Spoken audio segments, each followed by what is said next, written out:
Hi, hello, வணக்கம். நான் உங்கள் Chandanraj, physiotherapist, Dhyan health care, Kovilpatti.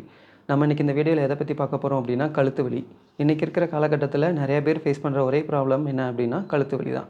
இது எதனால் நம்மளுக்கு கழுத்து வலி அதிகமாக வருது அப்படின்னா, ரொம்ப நேரமாக சிஸ்டம் யூஸ் பண்ணுறது, மொபைல் அதிகமாக கீழே குனிஞ்சு யூஸ் பண்ணுறது, 2 பில்லோவுக்கு மேலே தலைவாணி வச்சு படுக்கிறது, அப்புறம் வந்து டிவி அதிகமாக பார்க்குறது. இந்தந்த ரீசன்னாலலாம் நம்ம வந்துட்டு கழுத்து வலி அதிகமாக ஃபேஸ் பண்ணுறோம்.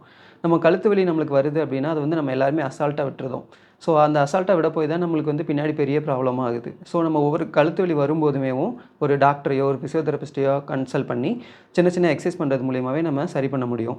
ஸோ இப்போ இந்த கழுத்து வலிக்கு சிம்பிளாக என்னென்ன எக்சர்சைஸ் பண்ணால் சரியாகும் அப்படின்றத நம்ம இந்த வீடியோவில் பார்க்கலாம். சரிங்களா?